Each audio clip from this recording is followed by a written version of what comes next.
2008 Escalade. It's got a problem with this side mirror right here. This video was originally supposed to be how to fix the side motor so that the mirror would work, but as it turns out, I wasn't able to do it. So there is a part of this video that you don't need to do, and then I'll point out the part that you do need to do just to disable the motor, which is an alternative to fixing it for real. What's going on here? I'm going to push the button to move the mirrors in. So you can see that one's going in. So that one went in.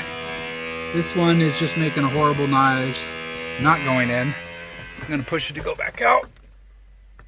And that one goes back out. This one just making that horrible noise.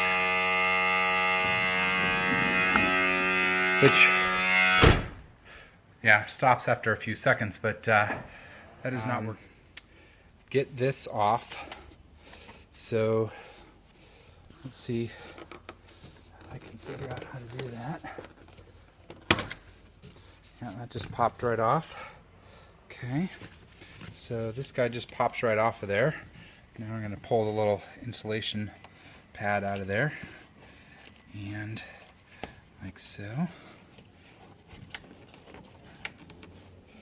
Let's see here.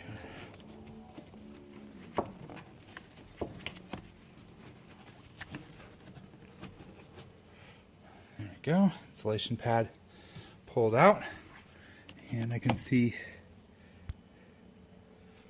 Try to get some better light there. There's three I'm going to be able to reach. I may have to pull this panel off too. Let's see, hopefully not. I may try to do this by just pulling this back a little bit. Okay, it definitely is a 10 millimeter. I'm using just a little one. I'm using one that's a little longer. If you don't have one of these longer ones, you may need one with a little extension. Now, I need two hands to do this, so I'm gonna. I've got two of the three out. This one back here was really tricky not to drop. It would be really suck if it fell down in there. So try not to drop them. Here's what they look like. It looks like a washer and a nut, but it's kind of an interesting little thing where the loose here looks like it should just pull right off, except there's a clip in there, one of those plastic clip things that is holding, showing you how I did it, but I did get it off.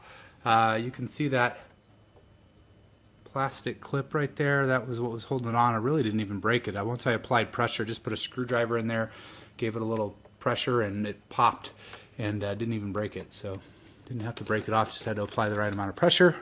So this thing is now loose, except now the cord is holding this thing on, and I don't see where the cord unclips, so I'm gonna have to figure out how to unclip the cord. I decided to pry this this thing off of here to see if I can unplug the cord that's holding this from the inside.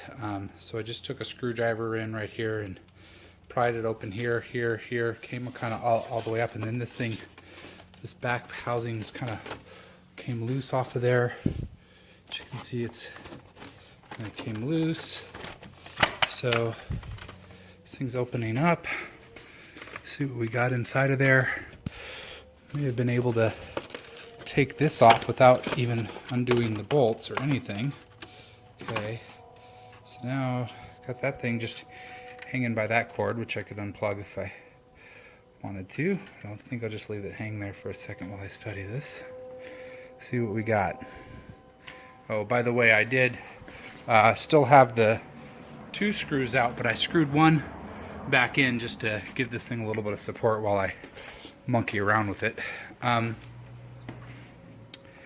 So the motor that spins that little plastic piece, I believe, is in here.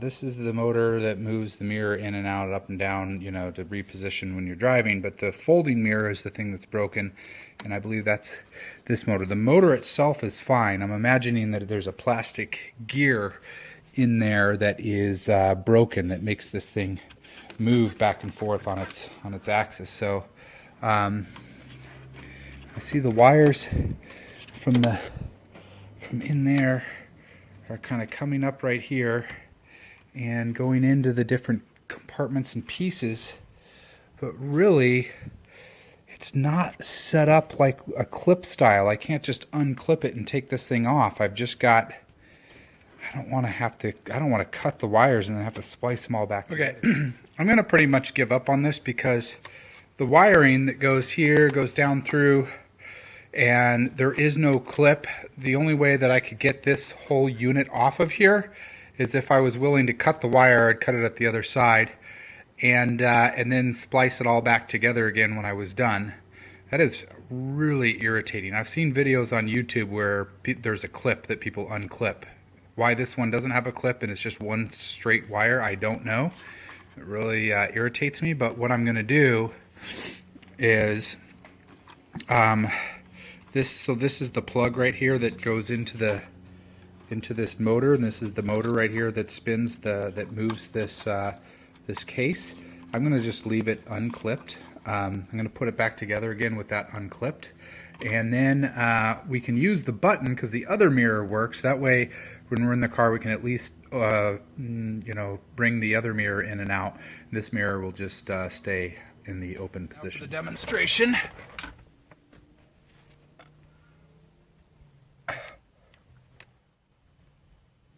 I can't get it to focus, so I'm going to push the button. That mirror came in, this mirror stayed open, and that's it. That mirror just is going to stay in the open position for now. At least we can use the button again to move this mirror. We would just refrain from using it altogether because of the horrible noise it made before, and now we're going to have to live with just one mirror works and one mirror doesn't.